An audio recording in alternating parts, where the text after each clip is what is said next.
Hi ജോൺസേട്ടാ, ആ ഒരു സംശയം ചോദിക്കാനായിട്ട്. ഈ രാഷ്ട്രീയത്തിൻ്റെ ആകെ പത്രിക കൊടുക്കലും ഇതൊക്കെ ആയിട്ട് തെരഞ്ഞെടുപ്പിൻ്റെ ആകെ ഇതാണല്ലോ. അതിൽ അൻവർ 2 പത്രിക കൊടുത്തു, ഒരു പത്രിക തള്ളി.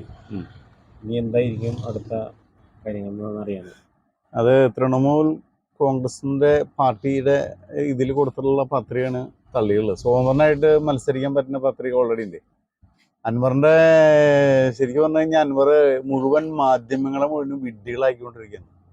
കേരളത്തിലുള്ള മുഴുവൻ മാധ്യമങ്ങളെ വെച്ചുകൊണ്ട് അദ്ദേഹത്തിന്റെ പേര് നിലനിർത്തുക, അല്ലെങ്കിൽ കംപ്ലീറ്റ് രാഷ്ട്രീയ പാർട്ടികളുടെ മുന്നിൽ അൻവർ എന്നുള്ള രീതിയിലൊരു ചർച്ച കേരളം മുഴുവനും നിലനിർത്തുന്നതിന് വേണ്ടിയുള്ള ഓരോ തന്ത്രപരമായിട്ടുള്ള നീക്കങ്ങളാണ് നടത്തിക്കൊണ്ടിരിക്കുന്നത്.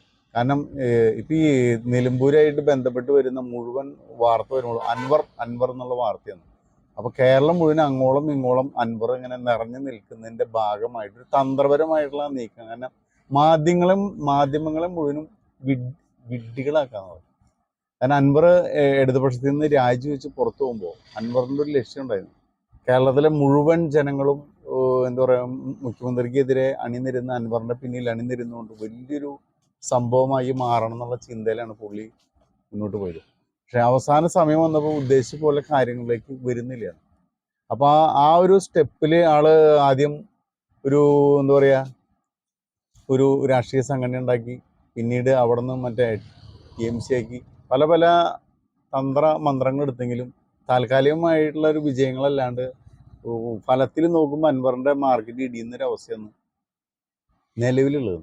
അപ്പോൾ ഈ അവസരത്തിൽ ആൾ ഒരു നിവൃത്തിയില്ലാത്ത സാഹചര്യത്തിലാണ് മത്സരിക്കുകയാണെങ്കിൽ ഉറപ്പായിട്ട് ജയിക്കണം. ഇതൊരിക്കലും ജയിക്കില്ല എന്ന് 100% ആൾക്ക് ഉറപ്പാണ്. എന്ത് തന്നെയായാലും ജയിക്കില്ല എന്ന് ആൾക്കറിയാം.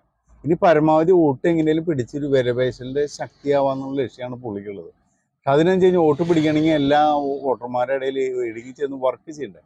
അപ്പോൾ അതിനുള്ള മറ്റേ ഇടതുപക്ഷ വലതുപക്ഷ മുന്നണികളെ നേരിട്ട് കൊണ്ട് അവരുടെ ആ ശക്തമായ മറ്റേ പാർട്ടി മിഷണറികളെ നേരിട്ട് കൊണ്ട് വർക്ക് ചെയ്യാനുള്ള നിലവിലുള്ള ശക്തി അൻവറിനില്ലാണ്.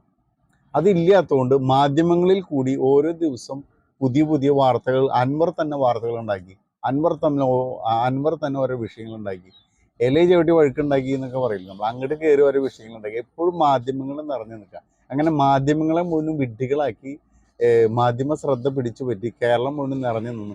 ഈ ഇലക്ഷൻ്റെ അവസാനം വരെ, ഇലക്ഷൻ കഴിഞ്ഞാലും എന്നും അൻവറുടെ ചർച്ച എന്താ പറയുക, കേരളത്തിലെ ഏറ്റവും വലിയൊരു സംഭവം അൻവറാണ് എന്ന തലത്തിലേക്ക് എത്തിക്കുക. അതിൽ അൻവർ വിജയിച്ചു, മുഴുവൻ മാധ്യമങ്ങളും വിഡ്ഢികളായി. കാരണം ഇതാണ് ഇത് സത്യത്തിൽ ഉണ്ടായിട്ടുള്ളത്. ഓക്കെ ജോൺസേട്ടാ. ആ ശരി ശരി.